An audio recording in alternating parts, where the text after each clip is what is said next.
Every year, more than 15 million people get STDs, but with a few simple precautions, these diseases can nearly be eradicated. And joining us to share more is Glorimar Irizarry and Janencia Wood. Ladies, thank you so much for joining us today. Thank you for having us. Tell us a little bit about the upcoming events that you have to help fight STDs.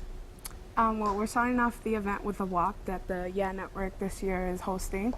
That's taking place at 4 Open Square and then ending at the Holyoke Health Center. The walk starts around like 3:45 and it should stop around like 4:30 at the Holyoke Health Center, where we are gonna basically segue into the Get Tested event taking place in our conference room. Now, why'd you make the decision to start it with a march? Well, next week kicks off Teen Pregnancy Prevention Week in Holyoke, and this is going to be the 3rd year that we host a walk, and it's just basically our way to bring awareness to the community about why is it important to get involved by educating like the teens and the parents on what resources are available inside our community.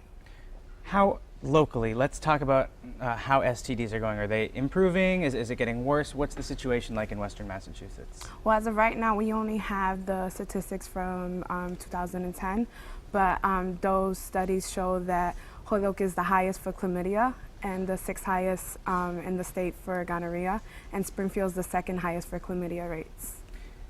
A lot of parents out there have a tough time talking to their kids about STDs and about sex for that matter. What are some things that parents out there can say to the children about it? Well, they could definitely just be open and honest with them. I mean, a lot of parents, they fear having these very uncomfortable conversations with their teens, and it's all about having like teachable moments, taking the opportunity where they really can't go anywhere. The best time to talk to your kids about any type of either sex or STIs or, you know, starting that conversation are in a car.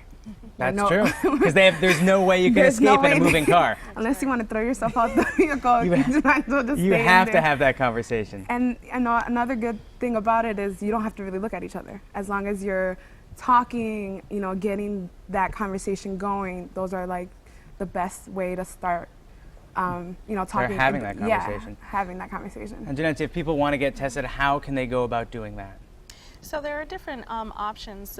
One specifically around the Holyoke Health Center, we work with SERPA to do the testing and for the event specifically on April 29th.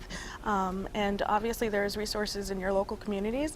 Specifically in Holyoke, we have the Holyoke Health Center that is really youth friendly, and they can start by getting information there. Well, I want to thank both of you for coming on the show today. If you could say one thing to kids and parents out there, what might you say to them? I would say just start having these conversations and start getting more familiar about what the resources. There's a lot of local agencies that are there to help if parents don't feel comfortable having that conversation on their own. There's providers, there's after-school programs. The mayor, you know, both mayors in both cities are very heavily involved in getting kids educated and the support that they need. It's very important to get the information out there, so I want to thank the two of you for coming on the show today to help us get the info out. We have a gift for you. Oh, thank you. These are the t-shirts we're going to be supporting. Understand. Understand the risk, and then what our sponsors. Well, thank you so much. I understand that it's been a pleasure chatting with you today. Check this out.